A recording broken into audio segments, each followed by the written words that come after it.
그리고 경찰 조사를 받았을 적에 이런 받은 절대 하면 안 되는 5가지가 있어요.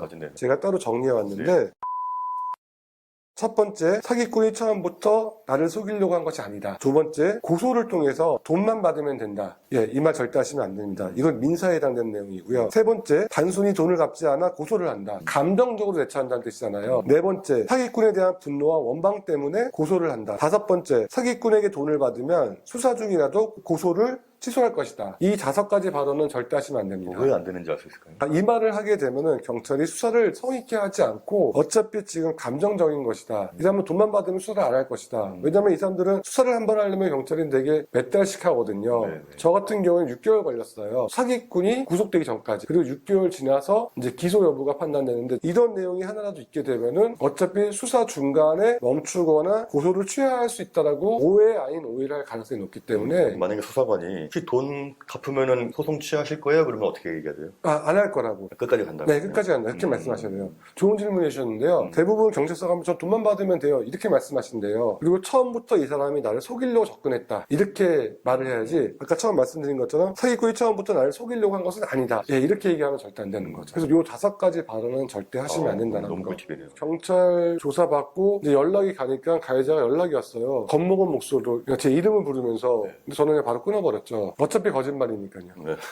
사기꾼은 거짓말을 통해서 먹고 사는 사람이니까. 쫄리겠네요, 그죠? 네, 많이 쫄렸던 것 같아요. 그러면 재판을 총 3번 한 건가요? 네. 3번 하는 와중에 봤을 거 아니에요, 얼굴을. 네네. 좀 어떤 느낌이었어요? 약간 배짜라 식인가요? 아니면 째려보든가? 그렇게 보지는 못하고요. 담담했는데 한 번, 두 번, 세 번, 네 번, 그러니까 점점 갈수록 사기꾼이 망가지는 모습을 볼 수가 있고요. 망가지는 모습이 보이던가요? 그러니까는 마르고 많이 늙고 흰머리도 많고, 그러니까 고생한 티가 나요. 처음에 자기가 돈을 사기칠 때 화려한 생활하고 좋은 차 입고 좋은 옷 입고 좋은 신발 신고 있다가 막상 그런 데 가게 되면은 구치소에 안 상황은 자세히는 모르지만 편하지는 않을 거고 합의하자고 연락 온 적이 없어요. 그래요? 합의를 하게 되면 형량이 줄어들음에도 불구하고 돈을 완전 빼돌렸거나 진짜 돈이 없거나 둘 중에 하나인 것 같아요. 빼돌려서 명의를 딴 데다 해도 받을 수 있는 방법이 없나요? 딴 데로 빼돌린 돈에 대해서는 받을 수 있는 방법은 없지만 제가 배상명령 신청이라고 냈다고 했잖아요. 그거를 통해서 사기꾼의 통장 아니면 살고 있는 집 그런 걸 압류를 걸게 되면은 어차피 자기 이름으로 아무것도 못하기 때문에 갚지 않을래야 안 갚을 수 없게 만들 수가 있고요. 안 갚는다 하게 되면 뭐가 있냐면은 3심 판결이 끝나고 6개월이 지난 다음에 어떤 걸 할 수 있냐면은 채무자 불이행 명부 등재 신청이라는 게 있어요. 채무자 불이행 명부 등재 신청. 이건 뭘 말하는 거냐면요. 모든 금융권의 신용불량자로 만들어버리는 거예요. 모든 금융권의 신용등급이 최하위 등급이 돼요. 그러니까 자기 이름으로 아무것도 못하는 거죠. 이거를 통해서 저한테 돈을 갚게끔 하거나 심리적인 압박을 주는 거죠. 네, 맞습니다. 압류 추심 명령이라는 거에서 그 사람이 갖고 있는 재산상에 통장이 됐건 뭐가 됐건 압류를 걸거나 이거 말고도요. 중요한 거는 사기꾼을 형량을 높여야 되잖아요. 그렇죠. 높여야 되는데 여러분들께 꼭 제안드리고 싶은 게 뭐냐면은 강제사항, 의무사항은 아닌데 1심의 변론재판 전, 그 다음에 1심의 판결재판 전, 항소심 변론재판 전, 그리고 변론, 판결재판 전 이렇게 4번 재판 전에 저는 엄벌탄원서를 꼭 제출하셨으면 좋겠어요. 엄벌탄원서? 엄벌탄원서. 이 사람에 대해서 엄벌을 해달라. 그 내용이 있으면 좀 뭔가 좀 다른가요? 있으면 무조건 형량이 높다 이런 건 아닌데 제가 이 4번에 걸쳐서 모두 엄벌탄원서를 냈거든요. 내가 이 사기꾼으로 인해서 죽겠다, 힘들겠다, 못 살겠다 이런 내용을 쓰시면 안 되고요. 지금 가족과 내가 힘든 건 맞다. 하지만 이거를 극복해서 열심히 살고 있고 법이 살아있다라는 걸 증명하기 위해서 사기꾼에게 엄벌을 처해달라. 그렇게 되면은 무슨 결과가 있냐면은 판사가 제가 낸 엄벌탄원서에 대해서 언급을 해요. 4번 다 언급을 했었어요. 6천만 원에 1년 2개월이면은 제가 보기에는 높다고 보거든요. 이례적인 거죠? 실형을 살았다는 것 자체가 항소심을 하게 되면 항소 이유서라는 걸 내요. 항소 이유서. 사기꾼하고 변호사가 항소장을 내고 항소할 의사가 있다는 걸 한 다음에 며칠 지나지 않아서 항소 이유서를 내거든요. 근데 항소 이유서는 열람 복사가 가능해요. 복사해달라고 신청을 하게 되면은 재판 민원실에서 복사해 주거든요. 네, 그러면 그거를 복사하면 변호사가 쓴 것과 사기꾼이 쓴 것을 볼 수가 있어요. 그 내용을 참고로 해서 그 항소 이유서에 반박하는 내용의 엄벌 탄원서를 쓰시면 돼요. 별의별 뭐 나는 이러한 이유 때문에 사기를 칠 수밖에 없었고 이러면 그 인간은 뭐라고 하던가요? 항소이유를. 항소 이유서에 자기는 아버지가 폐암으로 돌아가셨는데 이제 자기한테 모든 걸 상속을 했을 경우에는 하고 나면 자기를 안 모시니까는 어차피 나 죽으면 이 돈이 너한테 다 갈 거니까 나를 잘 모셔라. 그러면서 병원비를 감당하느라고 돈이 많이 들었고 그리고 어머니는 요양병원에 있었기 때문에 요양병원에 병원비를 대느라 경제적으로 많이 힘들어서 이러한 이유로 내가 사기를 치게 된 것이다. 근데 깊이 반성하고 있고 앞으로 사회에 나가게 되면은 기술을 배워서 나와서 사회에 공헌하고 열심히 살겠다. 그래서 저는 그거를 보고서 반박을 했죠. 저한테 사기를 친 게 아버지 상속이었잖아요. 자기가 어쩔 수 없이 사기친 그 원인이 사기를 친 용도로 이용한 거잖아요. 그 더 나쁜 놈이죠. 그러니까 자기 부모를 이용했다는 거죠. 신용정보회사한테 의뢰를 해서 광고 보면 뭐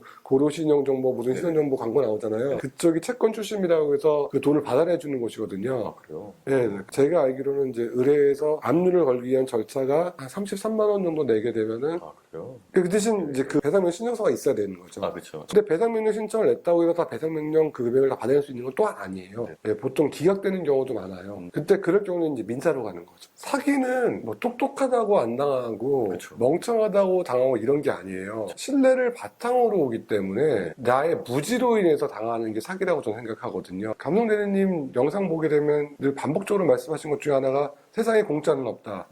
말 그대로 공짜가 없어요. 공짜라고 하면 무조건 의심을 해보셔야 된다는 거. 친해지게 되면은 소심하거나 좀 마음 약하신 부분은 이제 가스라이팅 비슷하게 당하게 돼요. 형 동생을 하자고 했어요. 자기 동생이 없다고. 그래서 저한테 조언을 한다고 가끔 화를 내고 그러면은 또 형 노릇하겠다니까는 또 이제 형로서 존중해주고 하다 보니까 뭐 이거 상소 이거 서류가 있어야 되면 좀 보여주시면 안 되겠습니까? 그거를 나를 의심을 하느냐 뭐 이런 식으로. 그것도 신뢰 갔던 경우는 자기 얘기를 워낙 많이 했으니까 커피도 자주 마셨고 밥도 같이 먹었고 그런 시간이 되게 많았거든요. 1년 좀 넘게 만났지만 거의 매일같이 만났어요.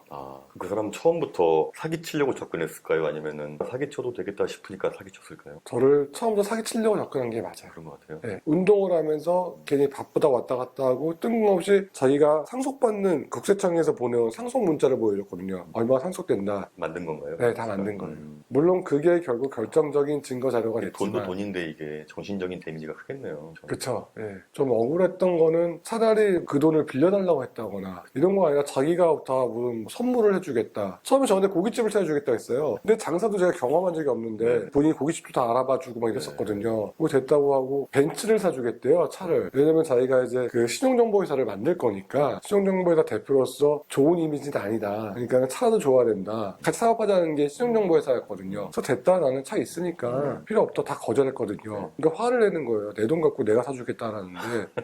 그러니까 저는 마음적으로 고마웠죠. 화를 냈지만 저는 고마울 수밖에 없었죠. 그러면 좀 사기를 안 당하려면 그런 사기꾼 같은 놈을 미리 알아볼 수 있는 방법이 좀 있을까요? 님께서 올려주신 영상이 있어요. 사기꾼. 네네. 네, 저는 그게 다 정답이라고 봐요. 그래요? 네, 이메일로 상담 의뢰도 오고 그러면서 연락처 교환해서 전화상으로 상담하시는 분도 있는데 대부분 다 우세요. 제가 뭐 도와드릴 수 있는 방법이 제가 올린 영상 부분에 대해서 더 디테일하게 설명드리는 것밖에 없거든요. 처음부터까지 자세히 보게 되면은 쉽게 알 수 있는데 다 마음이 급하세요. 그러다 보니까 제 한두 영상만 보시고 이거 어떻게 하면 좋겠어요 이렇게 연락 오시는 경우가 많아서 처음엔 속상해서 오시고 그 다음 통화에서는 고마워서 또 오시고 그리고 이제 제 샘플들 보내드리거든요. 이제 엄벌 탄원서나 고소장 같은 내용들은 제 동영상에 다 올렸어요. 부분 올려서 응용하세요라고 해서 다 올려서 이제 보여드리면서 제 나름대로는 도움을 드리고 있습니다. 또 이렇게 저희 감독님들에게 좋은 이야기 해주고 싶어서 부산에서 오셨잖아요. 네. 너무 감사드리고 마지막으로 인사 부탁드릴게요. 사실 사기는 안 나가는 게 제일 좋은 거지만 어쩔 수 없이 사기를 당해서 저처럼 이렇게 고소장을 직접 쓰시려고 마음을 먹으셨다면요. 가장 중요한 거는 멘탈 관리고요. 그 다음에 이제 건강 관리가 제일 중요합니다. 배신감으로 인해서 온 충격과 또 금전적인 손실로 인한 그 앞으로 인생의 막막함 때문에 그러는데 일단 변호사비가 없기 때문에 고소장을 쓰시려고 결심하셨다면요. 반드시 차분함을 유지하시고요. 어차피 친척이나 가족한테 사기당하지 않는 이상 공소시효가 10년입니다. 그렇기 때문에 제 동영상을 참고로 해서 사본이 하나하나 만들어 가신다면은 그리 어려움 없이 할 수 있다고 판단이 되고요. 심적으로 힘들거나 괴로울 때 감성 대리님